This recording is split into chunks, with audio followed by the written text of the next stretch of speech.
Hello, everyone, and welcome. So, I'm going to give you all some background. So, my original vision for this session was once we got here, I was going to share my screen. We're going to go through LinkedIn, look at job listings together, use different keywords to find these roles, answer questions about it. Um, but yesterday, I was talking to Lindsey Mattinson, who is like a resume interview LinkedIn like pro and does it like as her entire business. And we're talking about collaborating for like our new Peck Academy program for Lindsey to help out, like reviewing some of this stuff, some of the resumes and interviews prep from our students. And it went really well. And Lindsey shared some really deep insights. Lindsey's worked with some of our students before, and they were really happy with how she helped them.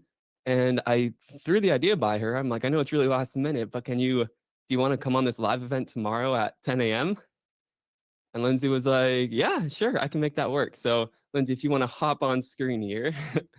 So I'm really excited about this. It was super last minute, but Lindsey has some stuff to share here that I think is really going to help y'all with your job search. Lindsey even prepared some content, some resume examples, pulled up some job listings to review with us. So yeah, I'll hand it over to you, Lindsey, once your video connects here. Okay, thank you. Appreciate the invite. So a little bit background about me. I've been doing career coaching, resume writing, LinkedIn optimization for 10 plus years. I started out as an employment counselor with the state of Utah and vocational rehabilitation. And then I moved on to school counseling and helped with college and career applications and things like that. And then once I had my kids, I decided to launch my business and do it from home. So now I do this. First Choice Resumes is my business, and I love helping people find their passion, and especially transitioning teachers. Where I worked as a school counselor, I saw firsthand the struggles that teachers and educators get faced with in the schools, and I know the struggle is real. And so helping translate your years of experience and transferable skills is really important to me. I want to go through kind of a sample resume with you. Everything that you'll see aligns with National Resume Writers Association standards. So when a hiring manager or recruiter receives a resume, there's a few things that we need to keep in mind to keep it, first, maintain readability. So if there's too much information, it can overwhelm the reader. And typically they spend 8 to 10 seconds at a glance. So we really want a lot of rich information up in your career profile or summary, and establishing you as the professional. So even if you've not had a role as an instructional design professional, you really want to, it's not dressed for the job you have, it's dressed for the job you want. So if you're going to school and you have taken some courses, it's okay to put like instructional design specialist, or if you're a teacher, you could put something like learning and development specialist, and then a hyphen and write instructional design expertise, something that has that instructional design component, and you can use a transferable title, then that's great, up here. So for contact information, we just need city and state. If you're looking for remote, you can just eliminate that altogether if you'd like. Phone number, having a professional email, shouldn't, it goes without saying. You can't have something unprofessional there. So make sure you have a dedicated email for your job search so you can keep things nice and organized.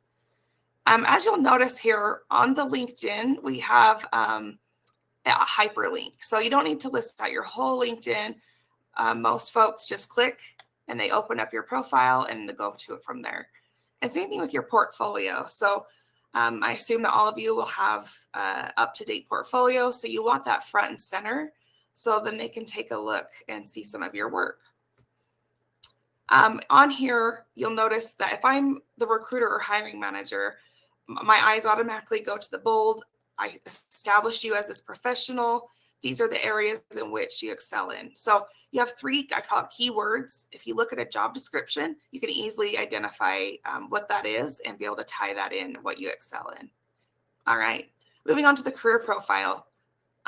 So here are a couple of things we want to cover is your years of experience. Now, even if you've not worked as an instructional design specialist solely, if you've been a teacher in the classroom, which it looks like many of you have, or some type of cross-functional job that we can translate that experience, then it's okay to list those experience. You can put, 10 plus years of transferable experience or experience. And then this is how we tie it in: developing instructional content and learning experiences. Okay. So kind of are creating curriculum to drive learning outcomes. And then we want to identify who that is. So they kind of want to know what verticals or industries and what types of companies.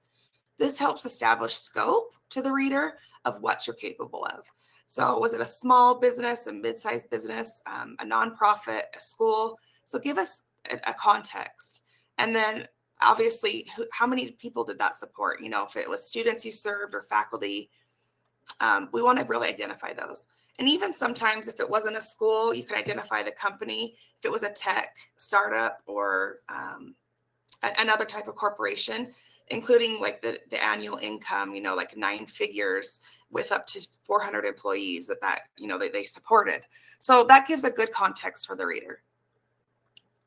The next thing you'll notice is that we design curriculum, and I like to mention someone that's like a hot spot, for Amazon Web Services. That's a really good company. So we really want to highlight that. And then we're going to give examples, like with the job description, if it says that you need to create these tutorials or that you'll be delivering materials and et cetera, that we provide some type of example to crosswalk that. You really want to stand out in your summary. So here we give an example that they've delivered over X amount of assets, ranging from, and you give examples, specific concrete examples.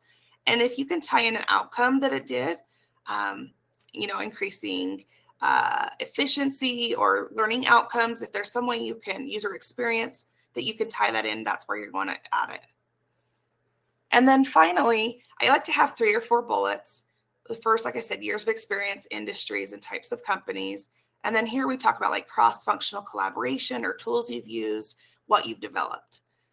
So here we show the scale of how many people so she delivered instructor-led materials and these types of assets for this many employees, and supported, a team of developers through XYZ. So that's really what you're trying to do, is connect the value and make it stand out at a glance.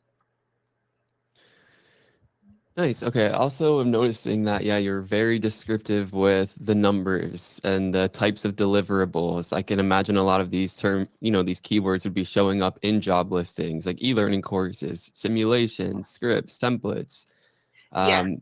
specifying the number of assets. Yeah. In addition to the metrics, and you may not have an exact number. I tell people, if you have a conservative number that you feel comfortable saying, then use it.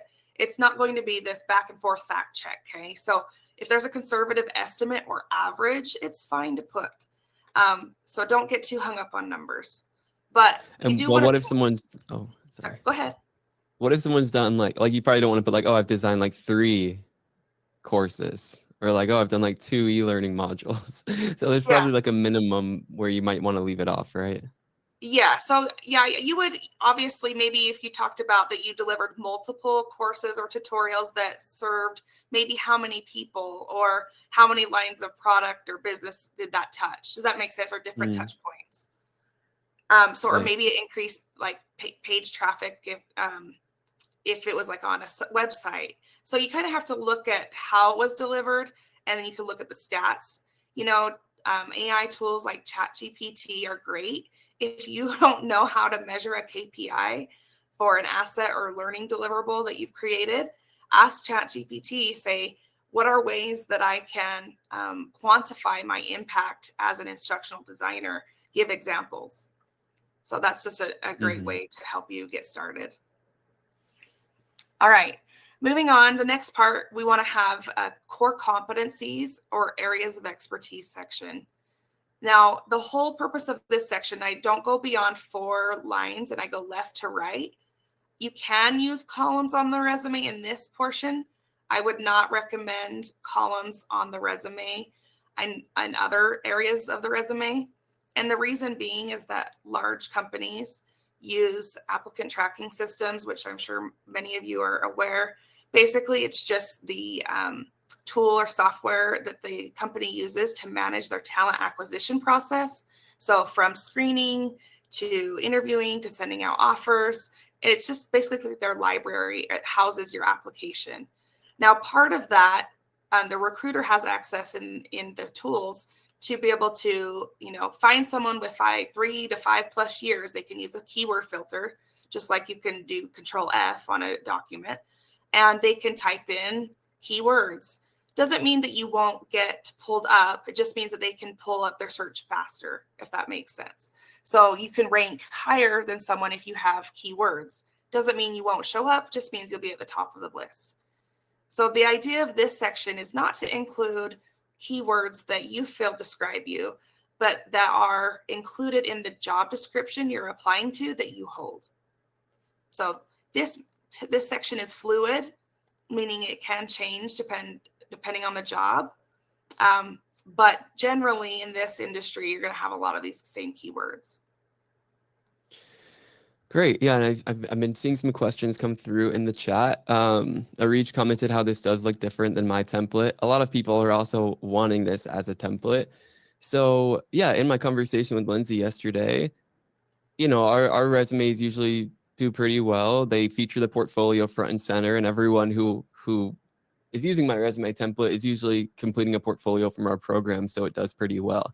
But hearing Lindsey's success with just the resume piece, whether or not people have a portfolio, was making me think that if we could combine some of Lindsey's insights with the resume here with our students and our portfolio approach, it might be like even easier and faster for people to land roles like this. So yeah, it made a lot of sense. Lindsey was telling me about, the national standards and stuff like that. And I can see how easy it would be to kind of update these areas of expertise for the different keywords in the role that you're applying to. Seems like it'd be a much more efficient way to kind of tailor things and rank well with the ATS systems. So yeah, I think it might be time for a template update for the general resume template that I provide, incorporating some of these insights. So if that sounds good to y'all, I can definitely update our free template with some of these insights. Lindsey, I don't know if you provide any free templates that look like this. Yeah, yep, I can share it with you. I can send that out. That's not a problem. Awesome. Okay. So yes, we will make a template available for you all. Yeah. So, and I'm glad that someone mentioned that, because a lot of, especially in creative roles, okay, I get a lot of applicants who come with resumes they've downloaded on Canva or they bought on Etsy, and they look lovely. However, they don't screen well on the back end of the development side that goes into the ATS. So if you're hand delivering that in an interview, then it's great. Or someone you have someone at the company, you don't have to apply online and go throughout all the channels there. But generally this layout, just very simple. There's a little splash of color, but it's really just kind of plain and simple. These perform the best, and they translate your experience over into their system very well. Yeah, great point. Okay.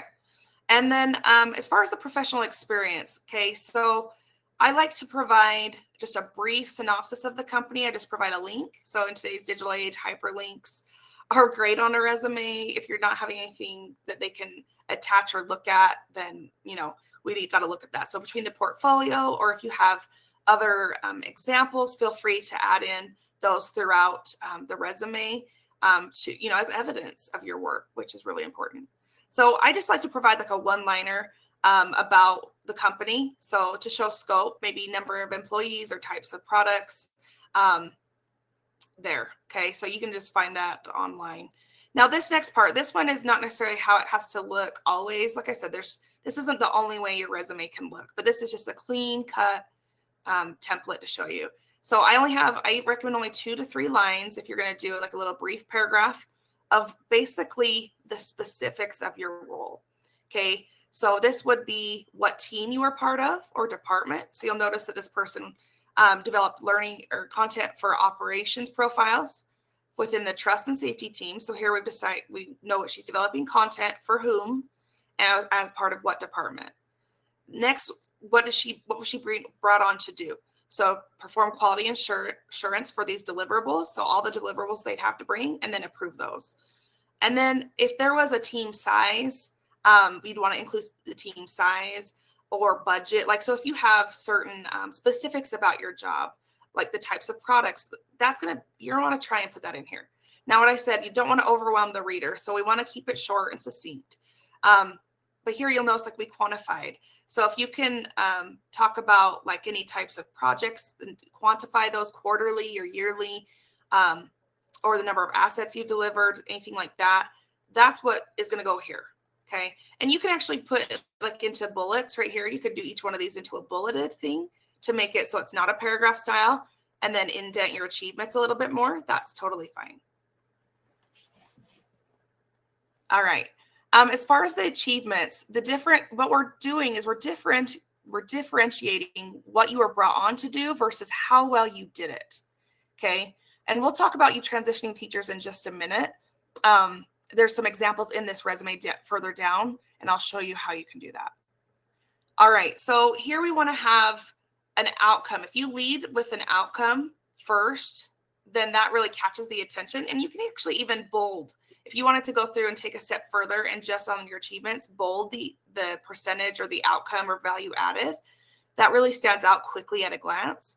And it catches the reader's attention. So same thing like up here in your summary, you could, highlight 3 years of experience for Fortune 100 companies in K-12 schools, designing curriculum for AWS. So there's different things that if you want it to stand out, you could bold those things, and that's totally appropriate and fine. That actually helps guide the eye pretty quickly for the reader and say, yes, I want to interview this person. But you'll notice as you go through this that we want to list what tools did we use, especially like in this type of role. So you improved this through what? So X, and then, you attach a Y or Z. Okay. So this was what I did, how I did it, and these were the outcomes. So, Amazon's tool or Google's tool to, delivered X through Y by Z is a great kind of example of how to structure your achievement. But you'll see that we were very specific on she built standard operating procedures. It eliminated project bottlenecks. It cut development time of 8% per project is one of their within the first year. So you could, if it was too wordy for you, you could take this piece out. But there was 8 key processes that she was supposed to do as part of this project. So she wanted to highlight that. All right. And then here, you notice like we use like Workday. So we're talking about like working as a team. The value it had real-time transparency and team progress updates so they could train quicker. Here you'll see that we supported 500 users through the learning management system. So you'll notice how we're integrating a lot of these tools these training courses you're developing. And then we're talking about the outcome that we integrated 98% of users ahead of launch. So you're really showing that added value. All right. I'm not going to go through each one of those, but I just wanted you to see that. Are there any questions so far? Yeah, I think a big question I'm seeing is what do we do if we don't have these improvement percentages for the roles we've been working in? So that, again, going back, if you're not sure, a great place to start. In fact, let me change my screen here. Just one second. Let me just change it to a different one.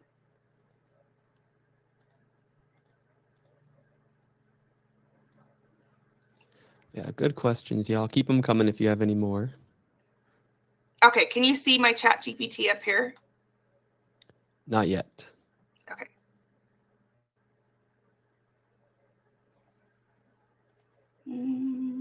Oh, wonder why it's not. Okay, something's loading now. Okay, there we go. Now we can. Okay, perfect. All right, so here I've tried to include a few examples of how to leverage AI tools to help you in your job search. It actually is really beneficial, and it's just at the touch of your fingertips. I love that we have all this knowledge and power that we can use. Okay, so if like you were wondering what are the top keywords or skills needed for an instructional design specialist to put on their resume, so I typed that in to like help people who are like, first you obviously look at the job description. But in addition to that, these are some things that you may want to have throughout the resume, okay? But the job description will guide you. Now, I think the question was, how do I quantify that if I didn't track it? Is that right? Yeah, like if those numbers aren't available. yeah, available, haven't been Okay. tracked. Maybe it's like Okay. an education environment. Maybe it has been tracked, but maybe teachers Yes. aren't. Yeah, maybe. Yeah. So what I would do is first I would try to find like obviously the number of assets you develop. So if you develop tutorials, can you quantify the tutorial? Or was if it was a tutorial, it was like a 30-page lesson plan delivered to 60 faculty, and that you increased or you achieved like the satisfaction rating. So you try to find like if you did a pre or post survey, if you didn't track that, that's okay. But think of the number of users, think of the number of touch points. When I say touch points, I'm meaning, was it through social media? Was it through print, email, Word? So look at, across 5 different channels of touch points. You can also come over here. That's why I want to show you this. So you kind of see that it kind of got through and it does a lot of the hard work for you in helping you know, like, okay, I need to like have some evidence of these things on my resume. And I've also done like how to break down your teaching duties and how it translates to these roles. So that might be a great example of how to break down some of the achievements into more instructional design components and adding that. So we can come over here and say, how can I quantify my impact as an instructional design specialist? And we'll go here and it will give us some ideas. Yeah, from some of what I'm seeing in the chat too, I'm having ideas around like reducing the amount of time it takes Yep. for people to learn stuff. Like if you have like, 100-page PDF, you're turning it into like a 10 to 30 minute e-learning experience.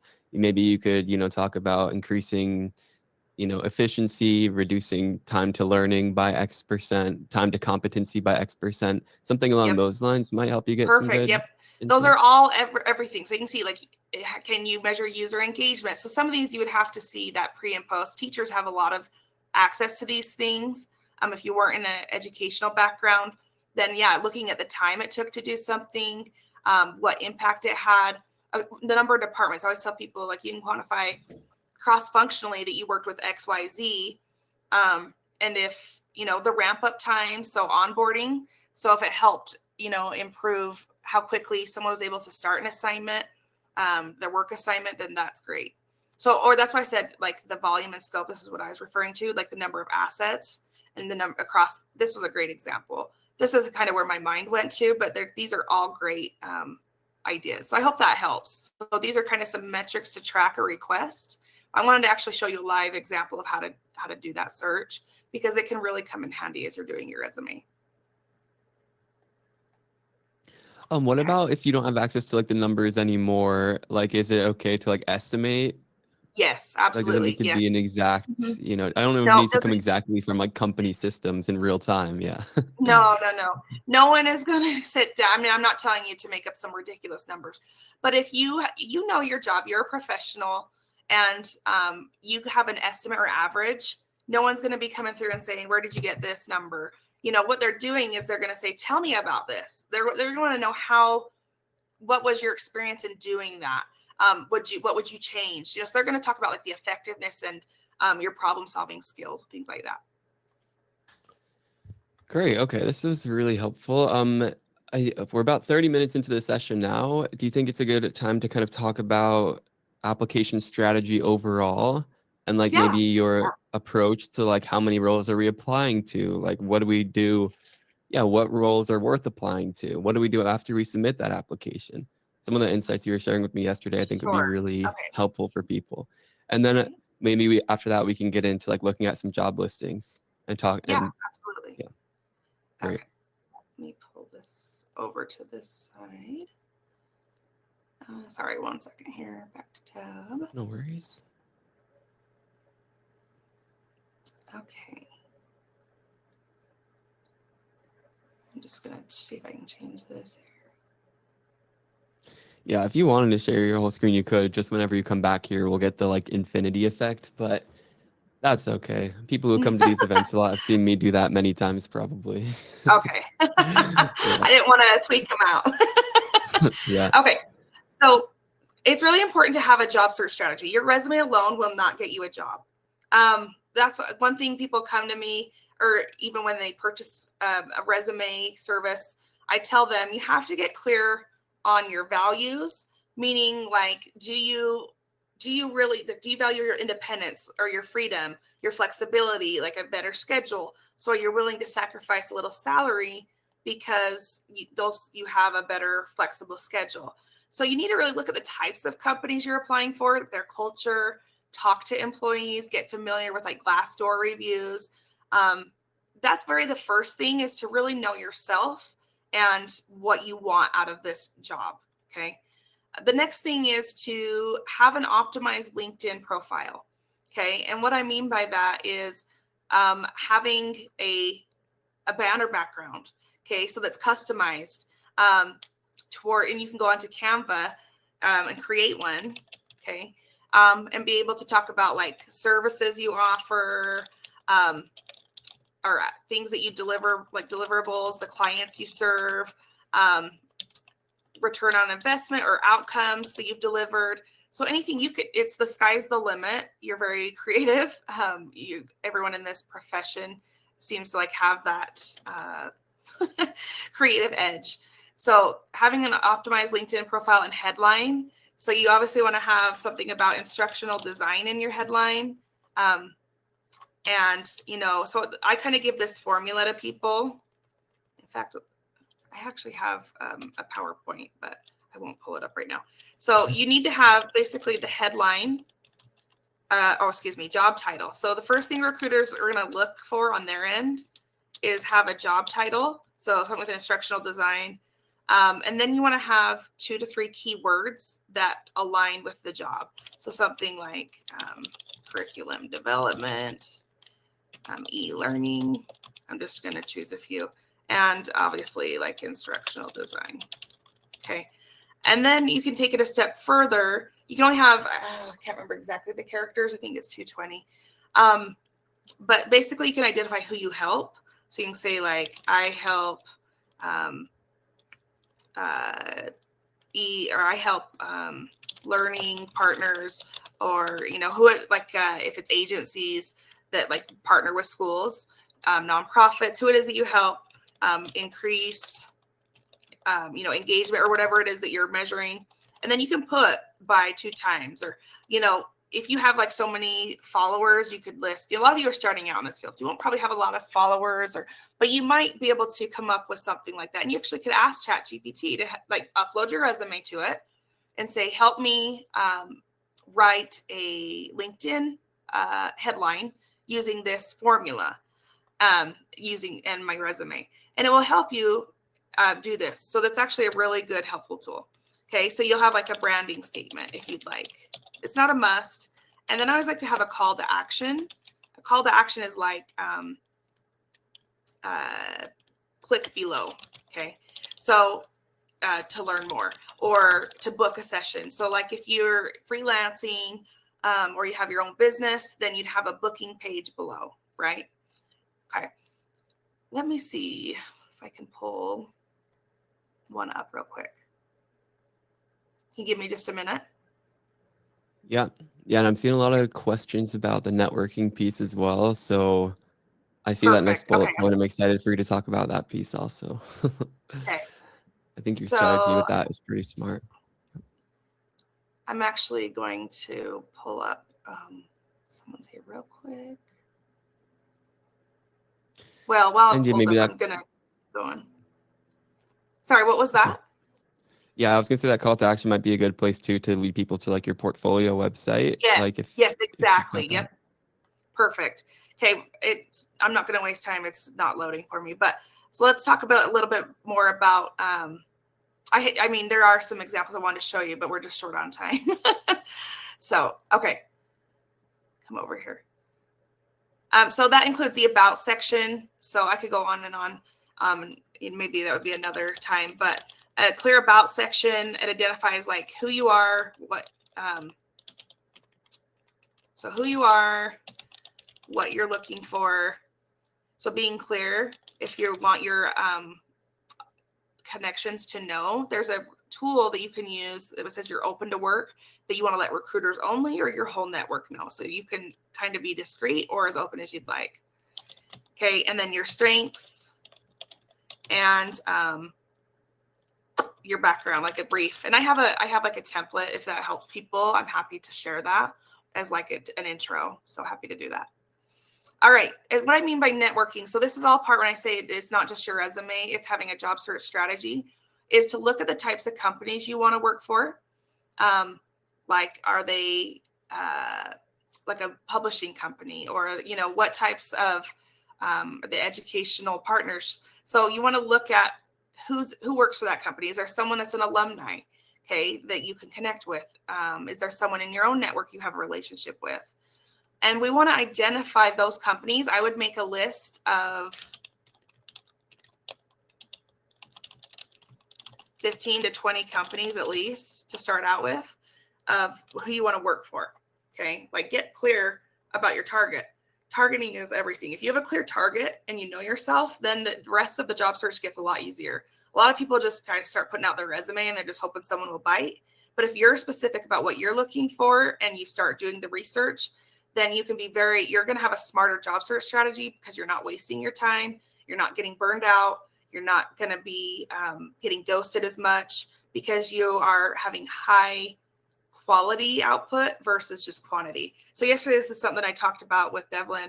I would say at least, apply to 2 jobs a day if that's feasible. So you're looking about 10 a week. A lot of people would they're like 15 to 20. No, you don't need to be doing more than that.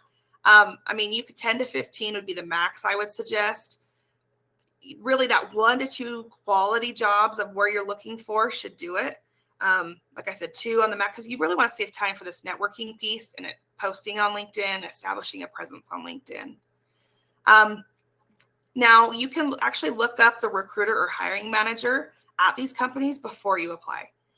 And you can go to their page. You can see how active they are on LinkedIn, if they're posting regularly, engage with their content. Get your face and your name visible, and make sure you're using like hashtag. And if you're going into a group that you're, instructional design or instructional design jobs. So people start seeing your face and your name and talk about your experience. Maybe you have like a sample you can share. You can put in your featured section, or a storyline that you can share an experience. So definitely want to establish that before you apply. Once you've applied, within 24 hours, reach out to that recruiter or hiring manager, and we can show you that if we have time. And then finally, we want to really set notifications up ahead of time to be successful. So the folks who are getting hired quickly within 3 months, I would say, they are setting job alerts and following up. That's the biggest key, is to be like in that, I would say, under 10 applicants. I wouldn't apply. This is just my experience. So under 10 applicants is a great thing to shoot for if you have those job alerts, and then to follow the company. So if you go to the company's LinkedIn page, at the bottom, it says follow, or I'm interested in working for this company, in their about section. That actually shortlists you on their back end for the recruiter. I don't know how many of you knew that, but if you go to like Amazon and then you go to their about section on LinkedIn, it'll have a button that says something like this, and then you click that. So these are just simple strategies that a lot of people don't know, but they're really going to set you up for success. Nice. So to summarize, it's like you want to apply to these open roles really early. You want to already have been, communicating with the hiring manager. Maybe what does that conversation look like? Maybe saying, hey, I'm, really passionate about this company, or, referencing like current events related to the company, saying, just kind of putting yourself on their radar. And yes, then, absolutely. and then when you sign up for those alerts, you'll be one of the first people to know about that role. Drop what you're doing, apply. Yep. Yeah, if you've established a relationship, they're going to remember you, or, pull your application. Even if you haven't had a chance to make that ahead of time, you can still engage as you apply, and within 24 hours, reach out, say, hey, I love your company. I love your product. I'm eager to get my feet dirty and get going. I would love to connect. And, if you can pull my application or let me know the next steps are, that would be greatly appreciated. I'm available XYZ.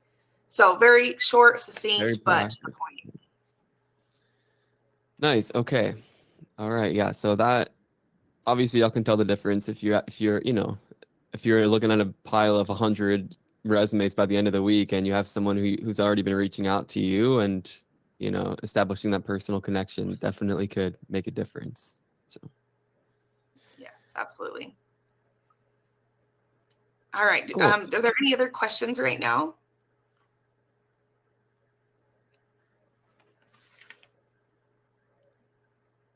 Tom, I'm sure that Lindsey could do an entire session all on LinkedIn strategies. So, but I think this is a good overview. I do have a whole lot of info. Indeed versus LinkedIn, applying to jobs on either or both. Do you have any suggestions around that, Lindsey? Use a variety. So that's also part of the job search strategy. I have, like I said, I could go on and on. I have like modules in my own learning content and PowerPoints I present. But yes, I would use a variety. Don't put all your eggs in one basket. So don't spread yourself too thin. In fact, let's see this one. Yeah, so having something like this, let me pull this up real quick to show you. Also, do you recommend that people use LinkedIn Premium? We have some questions around that. Sure. Okay, so can you see this screen? So structuring your day. Okay. Yes. So one thing that will help you is to structure your day with something like it's very reasonable. Okay, so set like an allotted time that you're going to review, like here you see like the interview questions from 9 to 10, or they're going to practice. Here they're going to target a company list, or from 10 to noon. So you really want to like set specific time to prepare a resume, cover letters from 2 to 4. So don't burn yourself out. Like you'll notice that like they've set out these blocks of time. So LinkedIn, Indeed, Glassdoor, company websites. Actually, and you probably know more about this, Devlin, but like Instructional to design like niche specific websites. Are there like niche specific websites that post? I know there are some that are kind of more like Upwork for instructional design with like contract work, like Teamed is one. I know that's like an instructional design job board. Yeah. But I don't know about any that like collate all of In the fact, job listings. Google Jobs, like looking on Google, has a great success for some people. So just, I tell people to don't put all your eggs, diversify, but block it out onto your day. That's going to help you stay organized, and it helps you stay accountable. And also obviously having some mental health time in there, because job searching can be draining. Mm-hmm. Okay. And then you asked me something else. Well, I'm trying to think what it was. We have some questions on whether LinkedIn Premium is like worth it or recommended. Oh, okay. That depends on your goals. I run a business, so LinkedIn Premium is wonderful on my end because I can see who's viewing my feed. So like if someone comes to my profile, it'll show me that someone at this company is viewing. Otherwise, it might say anonymous on like if you don't have it. And it breaks it down by demographic. It also gives you potential leads. So as a potential, if you're going to freelance or have your own, business, it would be a worthwhile investment. The other thing is that if you're coming into this field, there's a lot of LinkedIn learning opportunities. And I believe that's included in the premium, which otherwise it would not be. So you can actually get certificates and post them on your profile, which can elevate your presence and credibility. So it really depends on your goals. I would say if you're going to go more the route like that, you're going to build up your brand, develop your business on the side to get started, like maybe some volunteer projects, and that's a great way to get started. If you haven't had a job in this, if you have like a local church or your school, you can volunteer for some type of project that the school is needing, and then create like a sample like on Canva of the outcome and put it on your feature section. It may not have been paid, but it's experience. So does that help answer the question? Yeah, thank you. Yeah, volunteer ID projects can be great. So how are we all doing on time? I personally am down to stay here until 11:30 my time, which is another 40 minutes from now. Lindsey, if you need to step out at the end of the hour, that's okay. And I could just kind of Okay, go back to what I originally had in mind for the session and just look at some job listings. But I think this has been super helpful sure. for people. Um, and do y'all have any other questions or anything else you want Lindsey to dive into before we kind of go into like the searching for jobs phase of this? And I'm sure Lindsey's happy to connect with you all on LinkedIn. I saw some questions around that as well. Yes, absolutely. Just send me a connection request and I'd love to. You can follow me, and I have all like the industry standards for a downloadable on my featured section and resume templates and things like that. But I'm happy to share that with you, Devlin, Great. following the course or the presentation. Great. And yeah, so and Lindsey and I are going to keep working together. So I'm sure we will be doing more content together for you all. Lindsey's going to be working with some of our academy students. So yeah, this is just the start of our work together. So yeah, well, you'll definitely be hearing more from us. Also, if you want to learn more at free live events like this, we're doing a panel discussion next week with like hiring managers, senior instructional designers, people who have like built learning programs from scratch, and we can get their perspective on like the market and stuff from like the other side of things, from like people who are doing the hiring and like working in the field for like decades in some cases. So if any of y'all are interested in that, that will be a free live event as well that you can sign up for. And then, yeah, Lindsey, is there anything else that you wanted to share with anyone before we go into this next phase? I mean, I know you could probably keep going for hours if we just get, the sky's the limit. We can't touch on everything, but yeah. And we can't hear you. I don't know if you're muted or not, or maybe connection issues. My connection got lost. I had to Oh, reload. there you are. Yeah, sorry. Yeah, I was just asking if there's anything else you had like pulled up that you wanted to kind of take a look at with us before we move into that job listing phase of things. Yeah, let me, let's And then see. I'll share the link to your Let me see if this is the LinkedIn network. profile for everyone. Okay. Let me make sure this is the network. Yeah, that's personal branding. Okay, networking.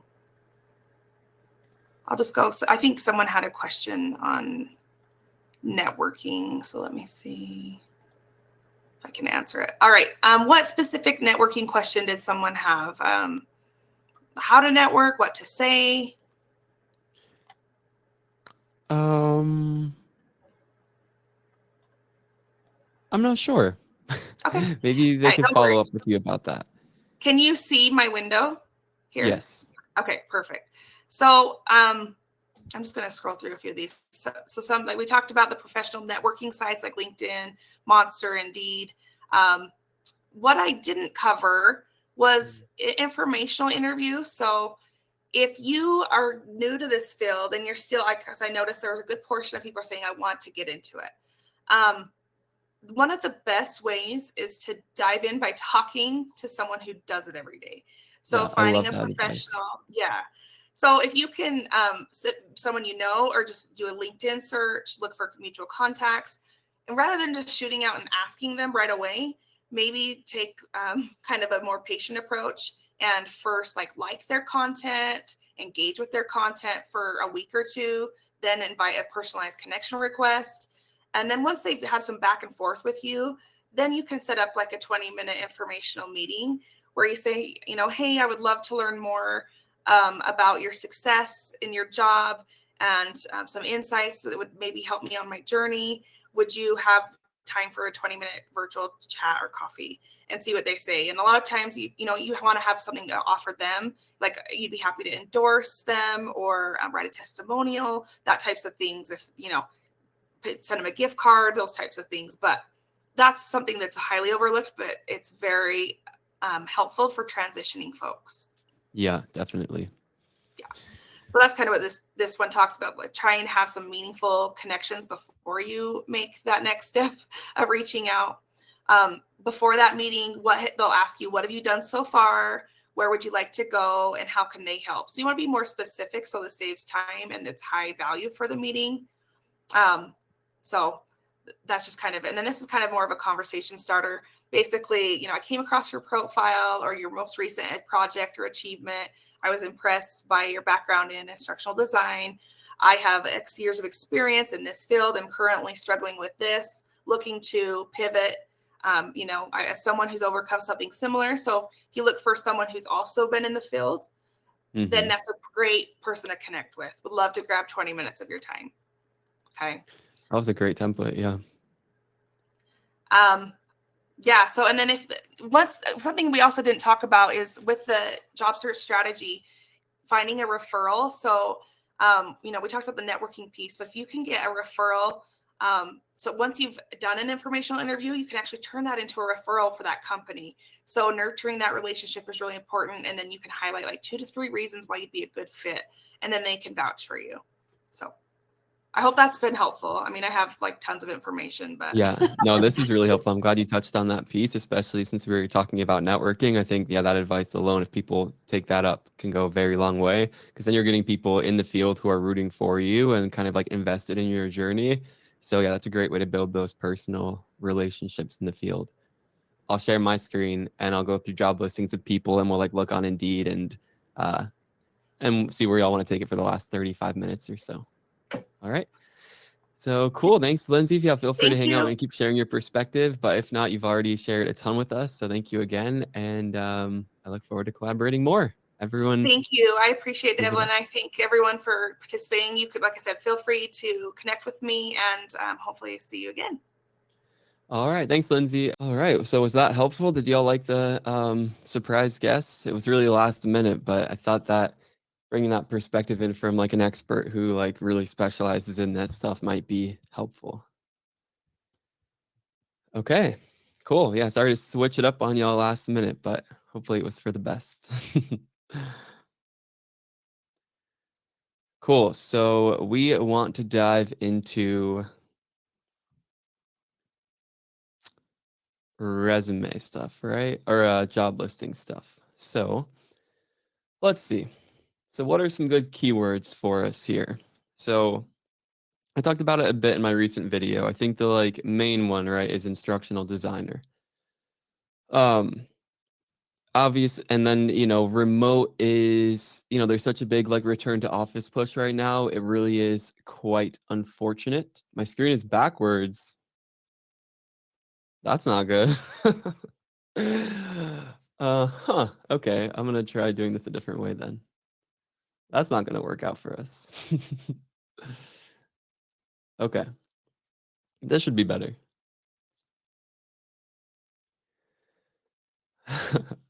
Okay, much better. Might not be as crisp, but at least it's in the right direction. All right, so yeah, there's been this big return to office push. There's still more remote jobs now than there were when I got into the field, but there are obviously far fewer remote roles than there were in like 2021, when COVID was hitting. So I've been having some conversations with people about this, and like in-person networking can help quite a bit too. So if you are, interested in in-person roles in your city, getting involved in like some local instructional design meetups and stuff through like ATD might be helpful. But yeah, when it comes to these job roles, instructional designer is a good one. We could even look at roles that are posted in the last 24 hours, right? If we want to be one of the first to apply and find that hiring manager. So you could see we have over 25 ID jobs across the country in the last 24 hours. And what's helpful? Should we look at some of these actual like duties and qualifications? These are always good ones. If they explicitly mention like articulate and storyline, if you follow like our content, you probably have a portfolio with some solid storyline work. So that's always a good keyword to check, especially if you do have those skills. It is like the biggest like tech skill in the field. So showing that off on your portfolio is going to go very far for these roles that talk about wanting that skill. Right. So you can just type it, enter in that keyword, and then all the roles are going to come up that are looking for that skill. I've seen questions too about education, or not education, like years of experience. Most of the people I help are transitioning into the field and they're landing roles with like 4 to 8 years of experience required. So this isn't like a hard requirement usually if you have a portfolio that can show off most of the skills that they're asking for in these qualifications. I pulled up some specific roles too that I think are like useful to review together. Like, let's see.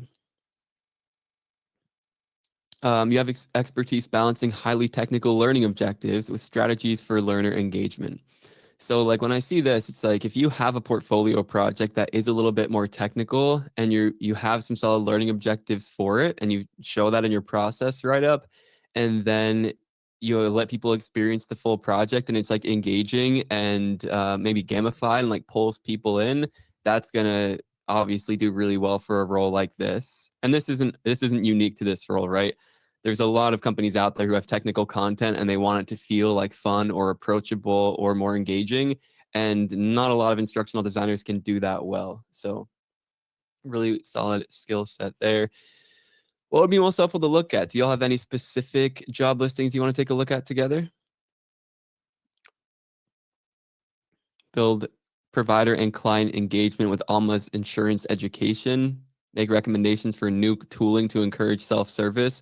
So this is really calling out to me like they want someone who can come in here, take some content that might be like a little stale or formal and actually make it more engaging and make people actually want to like use it in a self-service format. So this is giving like if you have a e-learning project where you started with like a boring PDF or something, and then you have, yeah, again, a more like engaging version of that in an e-learning experience, I think that would go really far with this company. Is there a big difference between instructional designer and curriculum developer roles? No. It depends on the company. So like at Amazon and Amazon Web Services, this is what they call their instructional designers, or at least what they used to on a lot of teams. So for a lot of companies, it's just like a semantics thing. Now, it also could indicate a higher level of like project management and like more oversight over a full curriculum. But again, a lot of these terms can be kind of fluffy. Different companies interpret them in different ways. So let's look at this curriculum developer role right here. All right, so this is for a 10-week intensive training program you'd be helping with. Let's see. So you'd be developing a structured modular curriculum tailored to business owners. So yeah, this is at a high level, right? You're going to have some kind of learning goal. You need to develop an entire, strategic curriculum to help achieve that learning goal. So yeah, maybe some more upfront on like the analysis phase of ADDIE, where you're actually like analyzing, what's the goal, what are the needs, who are we serving, what are some characteristics of our audience. So yeah, could indicate more of that analysis work. But then here we go. This is some solid instructional design work. You're designing learning objectives, instructor guides, workbooks, slides, assessments. So this could be lifted right out of an instructional design job listing. Create content on key topics. So I would hope, you're working with a subject matter expert here and writing some like, user-friendly content that's designed to help people learn. So yeah, that's an interesting insight. And Neil, sometimes curriculum developer tends to be for SMEs rather than IDs. I mean, yeah, I would definitely be asking, like, am I going to have a subject matter expert to work with here? Because I don't want to be researching all of this stuff on my own and using my own judgment for this stuff. But yeah, of course, here it is. Collaborate with these experts. So in most cases, yeah, you're not going to need to be an expert on the content. You're going to have subject matter experts to work with, of course. What else? Anything else? Like, is it like I know sometimes the technical requirements can be quite intimidating, like looking at like SCORM and stuff like that. So if y'all do have like specific listings or things that kind of feel overwhelming when you look at job listings, feel free to just share it in the chat and we'll take a look. But let's see here. This is organized nicely. So in this role, you'll leverage adult learning principles, e-learning technologies, and performance analytics to empower these customer-facing teams. So this really great ID role. The typical ID role. If you have a solid portfolio with like our approach, it would probably do really well at this company. But yeah, we have some needs analysis. So you're going to be partnering with these different teams to identify skill gaps. So how do we do that? Right? Some like direct observation, maybe some surveys, maybe reviewing some existing data, talking to key stakeholders, talking to people in this role. So, right. So sometimes if you're brand new and you look at this stuff, it might be like, well, how am I going to identify skill gaps? Talking to people, looking at data.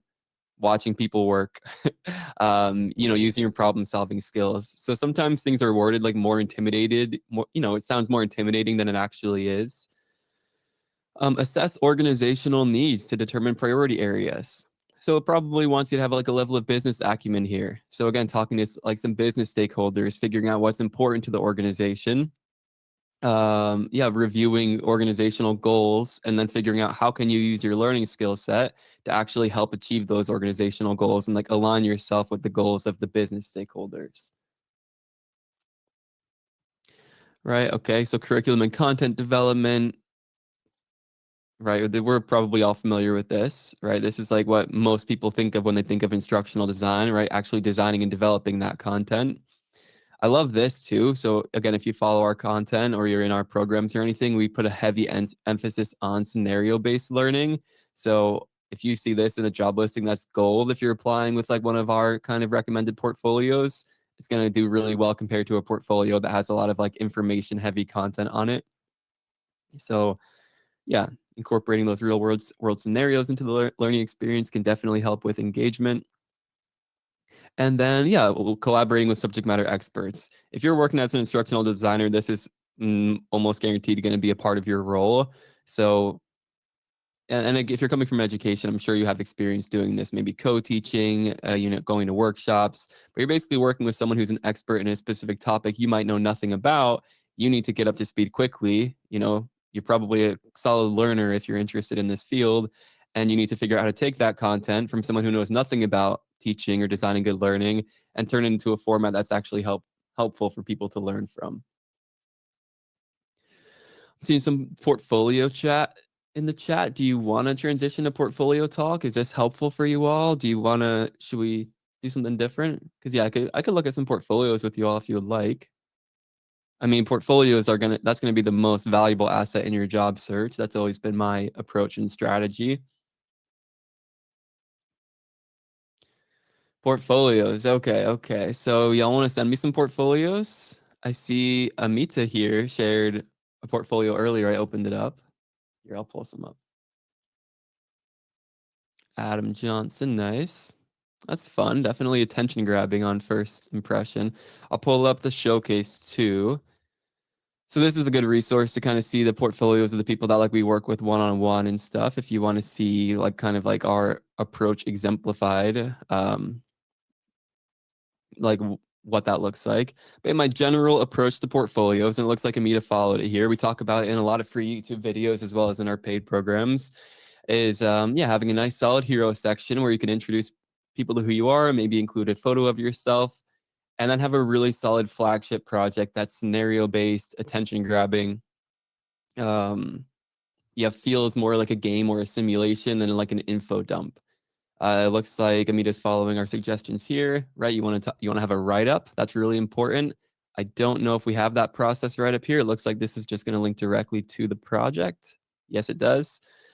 And then also, so this is a RISE project, and creating an Articulate RISE project can be a good place to start, but storyline is what's going to really make a difference in your job search. So if you're not showing off some solid storyline skills on your portfolio, you're going to have a much harder time making it work for you in the corporate space. So again, RISE is great. RISE is a lot easier to use, which is good because it can help you build something faster, but it's not quite as impressive seeing it on a portfolio. Now, there are ways to make it more impressive. There are like plugins and stuff you can use to make your RISE courses like look really sleek. I'm sure if you had a really standout RISE implementation, it would be solid. But yeah, I think this is a good starter project, but a suggestion here, create the scenario-based project and storyline, draw us into the story. Here, let's go to Maggie's portfolio. Let's see an example here. So yeah, nice solid hero section where we can learn more about Maggie and who Maggie is, and then that featured project. When we click learn more, we want to see that process right up. So we can see who it's for, what responsibilities or like competencies were used to bring this to life, what tools were used, what main problem we're solving, and how this is the solution. So this is showing off the problem solving skills, right? Like you want to show that how you can use your instructional design skills to solve real world problems. a big like interview faux pas for most instructional design interviews is going in and talking about how you can design the most engaging storyline experiences and create such complex, cool interactions. And if you're trying to solve every problem with a storyline course, it's not going to go very well. People want to see that you can think more broadly about the problem, and you would only use e-learning to help solve it when it will actually help solve it. See, we have a lot of resources getting shared. Nice. Cool. So, and then going through the process. So again, this solves the issue where you don't want a hiring manager to go on here. And I'm not saying this is what's going to happen, Amita, but this sometimes we might go on a portfolio and it has like a grid of all these different projects, and we open them up and it pulls it up, but we don't know like what role you played exactly in that project, right? Did you do everything from the instructional design to the e-learning development? Did you do any analysis up front to like figure out what the need was for this? The process right up this big page is where you have your opportunities to kind of dive into all of that. So this is like my kind of like recommended model approach, and then an opportunity to actually experience the project from there, where you can dive in. Oh, I should have restarted this. And it's kind of like a choose your own adventure experience where we immerse the hiring manager or the potential client in the experience. Yeah, feel it's much more scenario based, and we're kind of like choosing our own adventure once we're in here. So this approach has been working really well on the corporate ID market for years now, like for us, but that's not the only way, obviously, to succeed, right? We want to, as long as you're showing that you can solve real world problems with your ID skills, and you have some solid visual design skills, and you can like bring a bit of personality into it, I think you're going to be doing pretty well. And of course, showing off like the in-demand tech skills. So storyline's the biggest one. Yeah, Heather, Captivate is okay, right? You might need to make the case. Captivate's okay. It's better than like Rise, I would say, because it is the capabilities of it are more similar to Storyline. But Storyline is just so much more popular, and when we do these hiring manager surveys and like ask them like what the most in demand, what skill they look for when they're hiring a new instructional designer, Storyline just blows everything else out of the water. Like I think our last one, like 75% of the hiring managers listed Storyline as a top 3 skill, and like 20-something% listed Captivate, if not less than that. Camtasia is okay, right? It's a good video editor tool, but it's not the same as showing off a storyline skills where you're actually developing like an interactive e-learning experience. Camtasia is nice because it shows more advanced video editing skills. If there are roles that are really heavy on the video editing, that might be an important one to show off. But in general, this scenario-based storyline project like this checks a lot of boxes and does really well.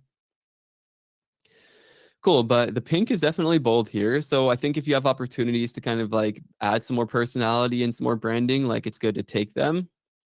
This is nice. This almost feels like a button, the learning experience designer here, because it has that like button layout. So just like a user experience UX thing there to keep in mind. You might want to play around with how you're having this little subtitle here.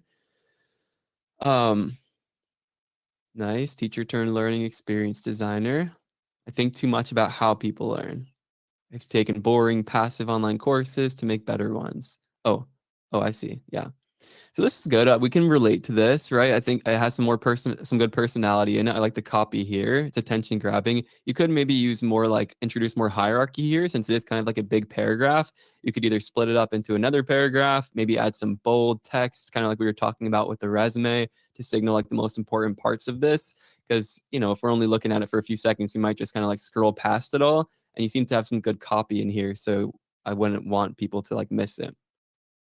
You might even like kind of bold, this is like a heading 1. You might even have like a different like subheading to kind of kick this off, like a much bigger bold text here.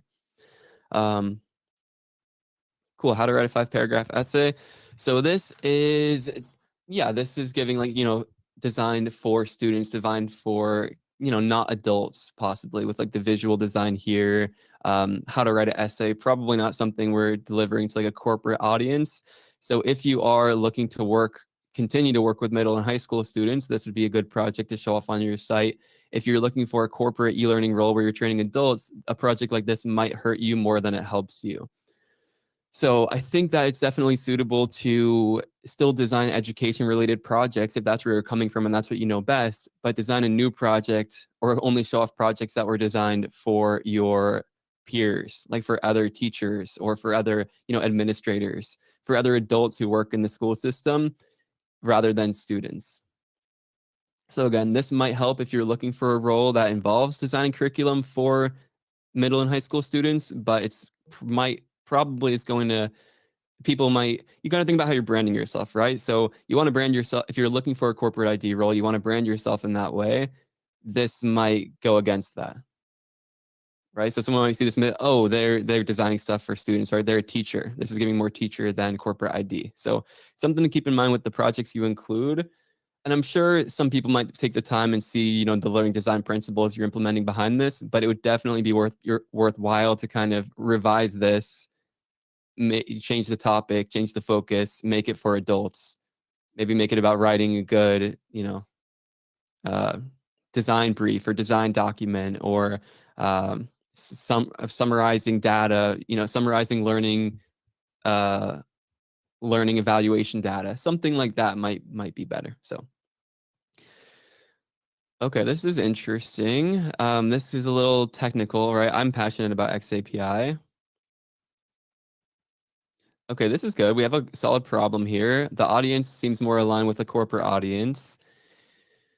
But if I am a corporate hiring manager, I might have no idea what XAPI is. If you're applying to like eLearning developer roles and you're kind of interviewing with someone who is more technical, and they'll know what this is, and this will look really solid. But we might want it to take a different angle here.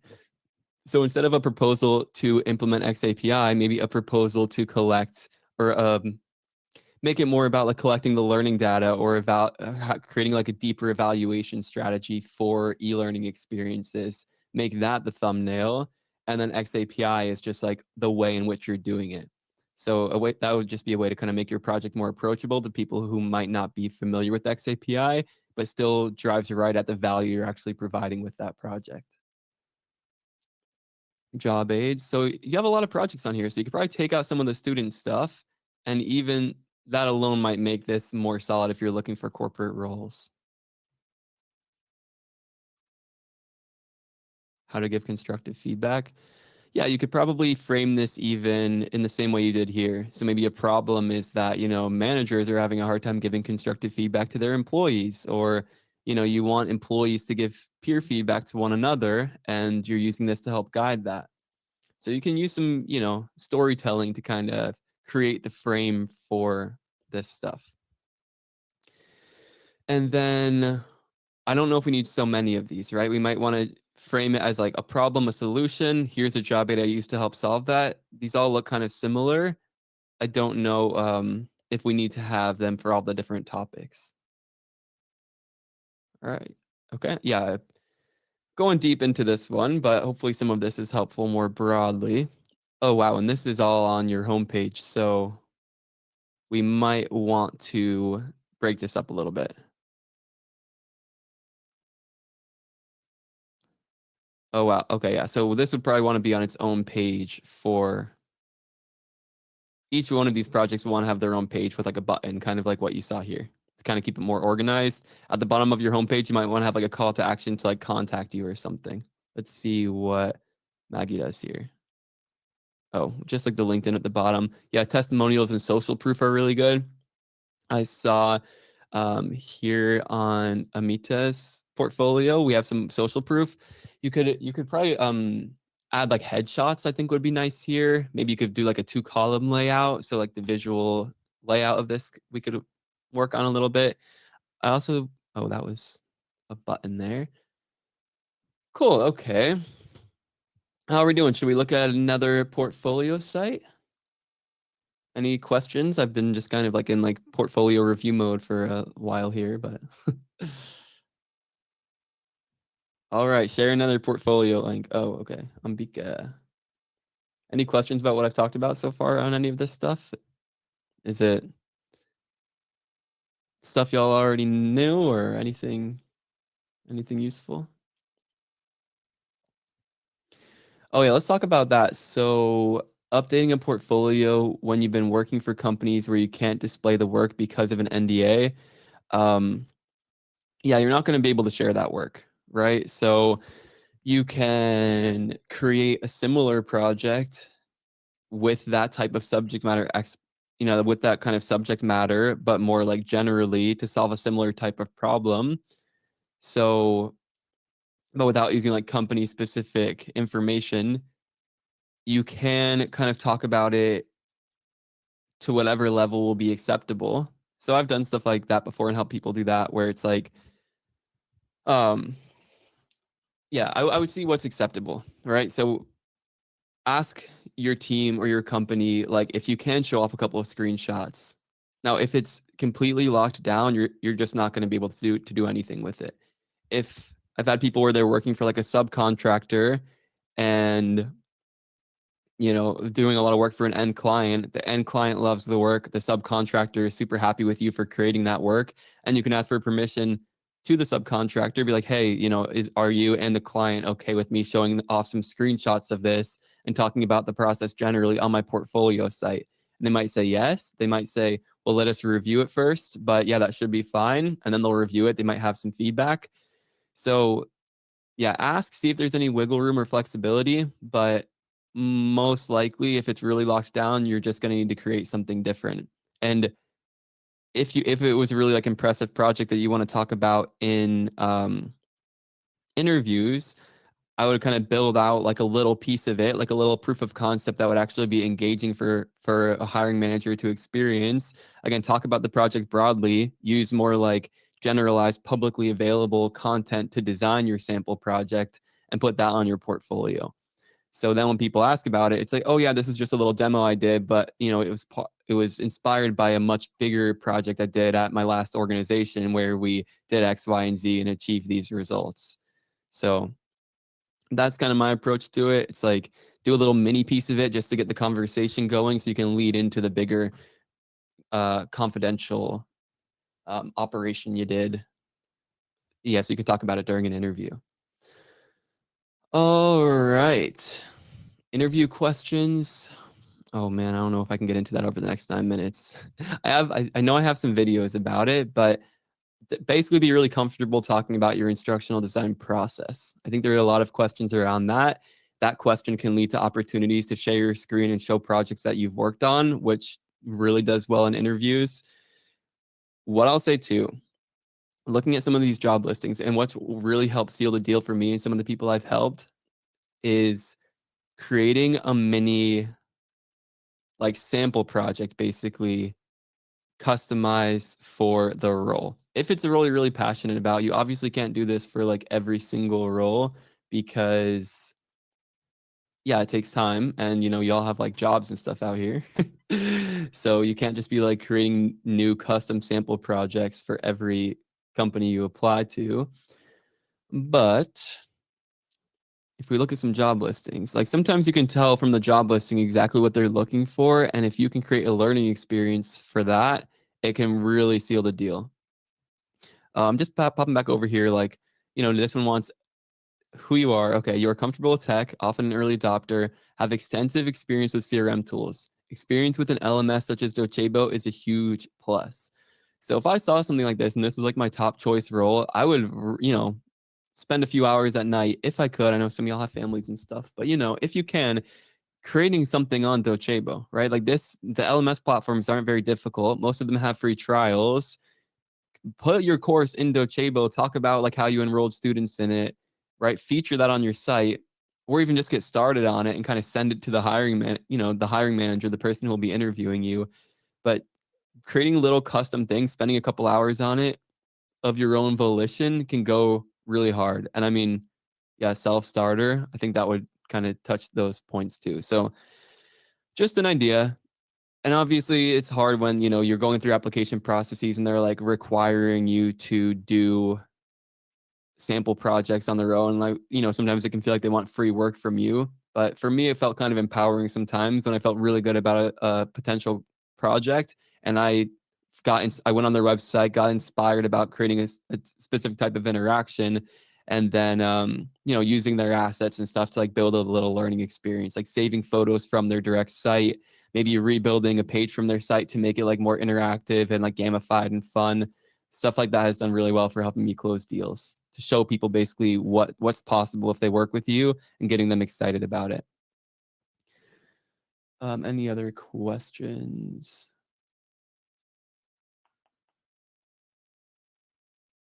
All right. Let's see. So I opened Mbika's portfolio here. So I'll just spend a few more minutes seeing if I could share some insights here. So yeah, this part I always kind of suggest making it more personal. So if you can, sharing like a photo of you, maybe an AI photo of you, just something to help us like connect a name to a face. Again, it is up to you. I know it can open you up to like discrimination and stuff in some cases. Like that could be a double-edged sword. Showing your actual photo there, and it can be kind of controversial. But let's see. eLearning empowers you to turn time into opportunity and knowledge interaction. Okay, this could be like a value proposition about like what you can do. So, or like what your mission is. So like turning, creating opportunity through knowledge, or inspiring action through high quality learning experiences. Like something about what your mission is. Okay, nice.